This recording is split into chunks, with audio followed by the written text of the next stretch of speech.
ಸಂಸ್ಕೃತಿ ಇಲಾಖೆಯವರ ಸಂಯುಕ್ತಾಶ್ರಯದಲ್ಲಿ 45ನೇ ವರ್ಷದ ಸವದತ್ತಿ ನಾಡ ಹಬ್ಬ ನವರಾತ್ರಿ ಉತ್ಸವ.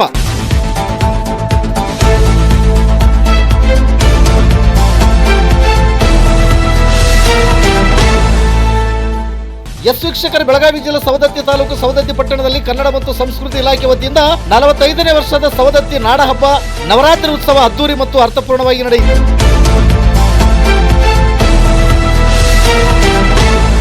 ಪಟ್ಟಣದ ಶ್ರೀ ಕಾಳಿಕಾ ದೇವಸ್ಥಾನ ಆನೆ ಅಗಸಿಯಿಂದ ಶ್ರೀಶಕ್ತಿ ದೇವತೆಯ ಭಾವಚಿತ್ರವನ್ನು ಭವ್ಯವಾದ ಮೆರವಣಿಗೆಯೊಂದಿಗೆ ಸಕಲ ವಾದ್ಯಗಳೊಂದಿಗೆ ಹಾಗೂ ಸಿರಸಿಯ ಸ್ಮಾರ್ಟ್ ಡ್ಯಾನ್ಸ್ ಅಕಾಡೆಮಿ ತಂಡದ ದಾಂಡಿಯಾ ನೃತ್ಯದೊಂದಿಗೆ ತಂದು ನಾಡಹಬ್ಬ ಉತ್ಸವ ಮಂಟಪದಲ್ಲಿ ಶ್ರೀ ಮಣಿಪುರ ಸಿದ್ಧಲಿಂಗ ಮಹಾಸ್ವಾಮಿಗಳು ವಿರಕ್ತ ಮಠ ಈನಾಮಂಗಲ ಇವರ ಅಮೃತ ಹಸ್ತದಿಂದ ಪ್ರತಿಷ್ಠಾಪಿಸಲಾಯಿತು.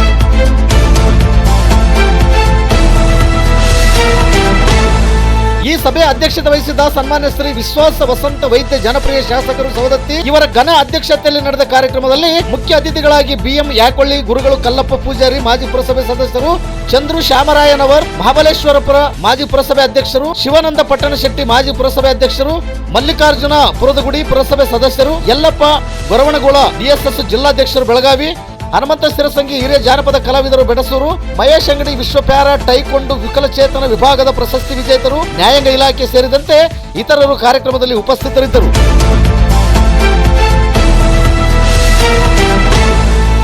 ನಿತ್ಯ ನಿರಂತರ ಸುದ್ದಿಗಾಗಿ ಗರುಡ ನ್ಯೂಸ್ ವೀಕ್ಷಿಸಿ. ಸುದ್ದಿ ನಿಮ್ಮದು, ಸದ್ದು ನಮ್ಮದು. ಸವದತ್ತಿ ತಾಲೂಕು ವರದಿಗಾರರು ರವಿ ಗಿರಿಜನ್ನವರ್. ಇದು ಗರುಡ ನ್ಯೂಸ್. ನಾನು ಮಲ್ಲೇಶ್ ಕಮತೂರು.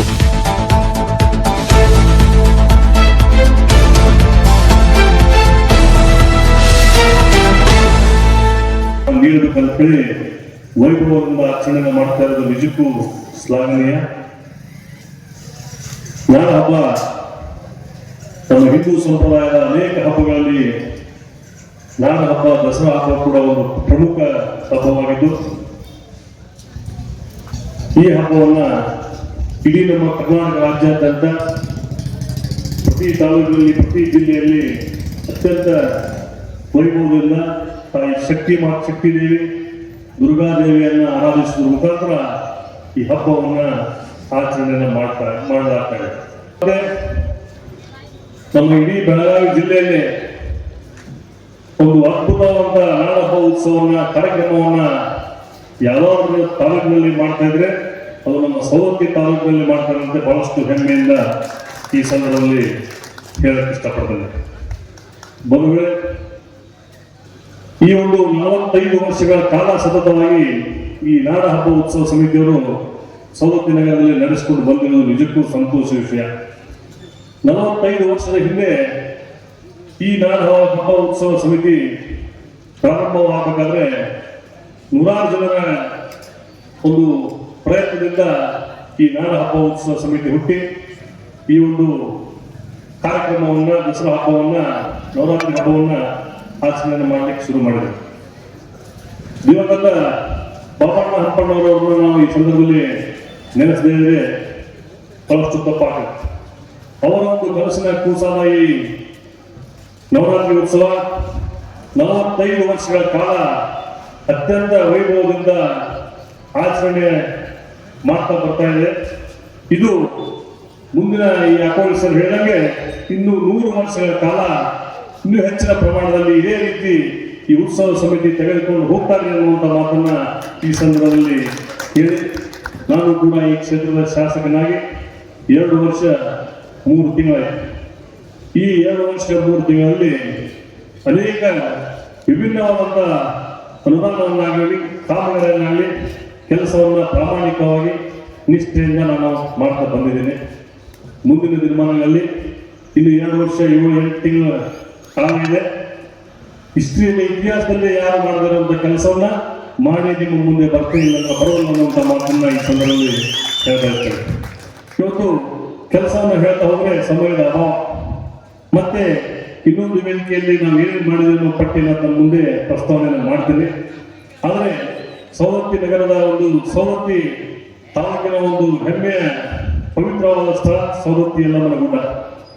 ಈ ಸವದತ್ತಿ ಯಲ್ಲಮ್ಮನ ಗುಡ್ಡವನ್ನ ಒಂದು ಇತಿಹಾಸದಲ್ಲಿ ಒಂದು ಅತ್ಯುತ್ತಮವಾದಂತ ತಿರುಪತಿ ಮಾದರಿಯಲ್ಲಿ ಒಂದು ಕಾಮಗಾರಿಯನ್ನು ಮಾಡಬೇಕನ್ನುವಂತ ಒಂದು ಕನಸನ್ನ ಇಟ್ಕೊಂಡು ಮೊಟ್ಟ ಮೊದಲಿಗೆ ಪ್ರಾಧಿಕಾರವನ್ನಾಗಿ ಮಾಡಿ ಈಗಾಗಲೇ ಕೇಂದ್ರ ಸರ್ಕಾರದಿಂದ ಶಾಸಕೀಯ ಅನುದಾನದಲ್ಲಿ 100 ಕೋಟಿ ರೂಪಾಯಿ, ಪ್ರಸಾದ್ ಟೂರಲ್ಲಿ 18 ಕೋಟಿ ರೂಪಾಯಿ, ಪ್ರವಾಸೋದ್ಯಮ ರಾಜ್ಯ ಪ್ರವಾಸೋದ್ಯಮ ಇಲಾಖೆಯಿಂದ 30 ಕೋಟಿ ರೂಪಾಯಿ, ಲೋಕೋಪಯೋಗಿ ಇಲಾಖೆಯಿಂದ 30 ಕೋಟಿ ರೂಪಾಯಿ, ಮುಜರಾಯಿ ಇಲಾಖೆಯಿಂದ 42 ಕೋಟಿ ರೂಪಾಯಿ ಅನುದಾನವನ್ನು ತರುವುದರ ಮುಖಾಂತರ 215 ಕೋಟಿ ರೂಪಾಯಿ ವೆಚ್ಚದಲ್ಲಿ ಡಿಪಿಆರ್ ಸಿದ್ಧವಾಗಿ ಅತ್ಯಂತ ಶೀಘ್ರದಲ್ಲಿ ಟೆಂಡರ್ನ ಕರೆಯುವ ಮುಖಾಂತರ 2 ತಿಂಗಳಲ್ಲಿ ಕೆಲಸವನ್ನು ಪ್ರಾರಂಭ ಮಾಡಿ 1 ವರ್ಷ 6 ತಿಂಗಳಲ್ಲಿ ಒಂದು ಅದ್ಭುತವಾದ ದೇವಸ್ಥಾನವನ್ನ ನೋಡುವಂತ ಕೆಲಸವನ್ನ ಪ್ರಾಮಾಣಿಕವಾಗಿ ಈ ಕ್ಷೇತ್ರದ ಶಾಸಕನಾಗಿ ಮಾಡ್ತೇನೆ ಅನ್ನುವಂಥ ಮಾತನ್ನ ಈ ಸಂದರ್ಭದಲ್ಲಿ ಹೇಳಿ, ಇವತ್ತು 150 ವರ್ಷಗಳ ಕಾಲದಿಂದ ಸವದತ್ತಿ ಯಲ್ಲಮ್ಮ ಪುರಸಭೆ ನಾಳೆ 2026 ಜನವರಿಗೆ 150 ವರ್ಷ ಗತಿಸ್ತದೆ. ಅದನ್ನ ಗಮನದಲ್ಲಿಟ್ಟುಕೊಂಡು ಸವದತ್ತಿ ಯಲ್ಲಮ್ಮ ಪುರಸಭೆಯನ್ನ ನಗರಸಭೆಯನ್ನಾಗಿ ಮಾಡಿ ಇನ್ನೂ ಹೆಚ್ಚಿನ ಅನುದಾನವನ್ನು ಬರ್ತದೆ ತರುವಂತ ಕೆಲಸದ ನಿಟ್ಟಿನಲ್ಲಿ ಅದರ ಮಾನ್ಯ ಮುಖ್ಯಮಂತ್ರಿಗಳಾದ ಸನ್ಮಾನ್ಯ ಸಿದ್ದರಾಮಯ್ಯನವರ ಒಂದು ಮುಂದೆ ಪ್ರಸ್ತಾವನೆಯನ್ನು ಇಟ್ಟು ಅದರ ಸಚಿವ ಸಂಪುಟದಲ್ಲಿ ಕೂಡ ಈಗಾಗಲೇ ನಾವು ಅದನ್ನು ಪಾಸ್ ಆಗಿದ್ದಕ್ಕೆ ನಮಗೆ ಹೆಮ್ಮೆ ಅಂತ ಈ ಸಂದರ್ಭದಲ್ಲಿ ಹೇಳಕ್ಕೆ ಇಷ್ಟಪಡ್ತೇನೆ. ಇವತ್ತು ನದಿ ತೀರದಲ್ಲಿ ಟ್ಯಾಂಕ್ ಬಂಡ್ ರೋಡ್ ಅಂತ ಹೇಳಿ ಒಂದು ಬ್ರಿಸ್ಬೇನ್ ಭಾಗದಲ್ಲಿ ಸುಮಾರು 8 ಕೋಟಿ ರೂಪಾಯಿ ವೆಚ್ಚದಲ್ಲಿ ಒಂದು ವಾಕಿಂಗ್ ಪಾತ್ ಕೂಡ ನಾವು ಕಾಮಗಾರಿಯನ್ನು ಅತಿ ಶೀಘ್ರದಲ್ಲಿ ತೆಗೆದುಕೊಳ್ತಾ ಇದ್ದೇವೆ. ಕರಿಕಟ್ಟಿಕರ್ ಸರ್ಕಲ್ ನಲ್ಲಿ 3 ಕೋಟಿ ರೂಪಾಯಿ ವೆಚ್ಚದಲ್ಲಿ ಒಂದು ಅದ್ಭುತವಾದ ಬ್ಯೂಟಿಫಿಕೇಶನ್ ಸರ್ಕಲ್ ಅನ್ನು ಕೂಡ ಮಾಡ್ತಾ ಇದ್ದೇವೆ. ಇದು ಅನೇಕ ವಿಶಿಷ್ಟವಾದಂತಹ ವಿಭಿನ್ನವಾದ ಕೆಲಸವನ್ನ ಮಾಡುವ ಮುಖಾಂತರ ಇತಿಹಾಸದಲ್ಲಿ ಬರೆಯುವಂತಹ ಕೆಲಸವನ್ನ ಪ್ರಾಮಾಣಿಕವಾಗಿ ಮಾಡ್ತೇನೆ ಅನ್ನುವಂಥ ಮಾತನ್ನು ಕೂಡ ಈ ಸಂದರ್ಭದಲ್ಲಿ ಹೇಳಿ, ಹಲವಾರು ವರ್ಷಗಳಿಂದ ರಾಜಕೀಯಕ್ಕಿಂತ ಹೆಚ್ಚು ಸಮಾಜ ಸೇವೆಗೆ ಹೆಚ್ಚಿನ ಆದ್ಯತೆಯನ್ನ ಕೊಡ್ತಾ ಬಂದಿದ್ದೀವಿ. ಇವತ್ತು ನಮ್ಮ ಇಡೀ ಸವದತ್ತಿ ಯಲ್ಲಮ್ಮ ಮತಕ್ಷೇತ್ರದಲ್ಲಿ ಅನೇಕ ಗ್ರಾಮೀಣ ಮಟ್ಟದ ಕಲೆಗಳಾಗಿರ್ಬೋದು, ಯುವಕರಿಗೆ ಕ್ರೀಡೆಗಳಾಗಿರ್ಬೋದು, ಬಡ ಹೆಣ್ಣು ಮಕ್ಕಳ ಕಲ್ಯಾಣಕ್ಕಾಗಿ ಆರ್ಥಿಕ ಸಹಾಯ ಆಗಿರ್ಬೋದು, ಇವೆಲ್ಲವನ್ನ ಮಾಡ್ತಾ ಬಂದಿದ್ದೀವಿ.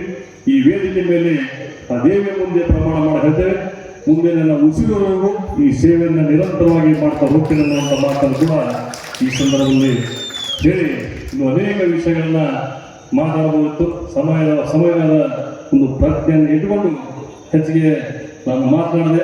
ಯಾವ ಒಂದು ಪೂರ್ವ ಜನ್ಮದ ಪುಣ್ಯ ನನಗೆ ಗೊತ್ತಿಲ್ಲ.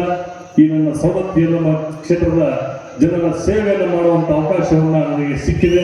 ಈ ನಮ್ಮ ಕ್ಷೇತ್ರದ ಜನರ ಒಂದು ಋಣ ಎಷ್ಟು ಕೆಲಸ ಮಾಡಿದ್ರು ಕೂಡ ಅವರ ಋಣ ತೀರ್ಸಕ್ ಆಗೋಲ್ಲ ಅನ್ನುವಂಥ ಮಾತನ್ನ ಈ ಸಂದರ್ಭದಲ್ಲಿ ಹೇಳಿ, ಯಾಕಂತಂದ್ರೆ ಯಾವುದೇ ಜಾತಿ ಧರ್ಮ ಭೇದ ಭಾವ ಇಲ್ಲದೆ ನನಗೆ ಹೆಚ್ಚಿನ ಪ್ರಮಾಣದಲ್ಲಿ ಮತವನ್ನು ಹಾಕಿ ನನಗೆ ಜವಾಬ್ದಾರಿಯನ್ನು ತಾವು ಕೊಟ್ಟಿದ್ದೀರಿ.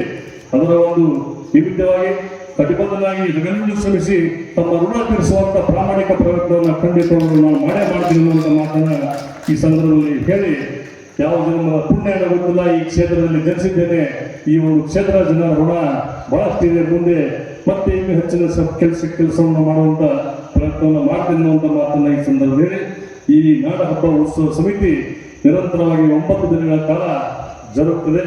ಈ ಒಂದು ಕಾರ್ಯಕ್ರಮದಲ್ಲಿ ಎಲ್ಲರೂ ಭಾಗಿಯಾಗಿ ಈ ಕಾರ್ಯಕ್ರಮವನ್ನ ವೀಕ್ಷಣೆ ಮಾಡಿ, ಇವತ್ತು ಶಿರಸಿಯಿಂದ ಅನೇಕ ಕಲಾವಿದರು ತಮ್ಮ ಮುಂದೆ ಪ್ರದರ್ಶನ ಮಾಡ್ತಾ ಇದ್ದಾರೆ.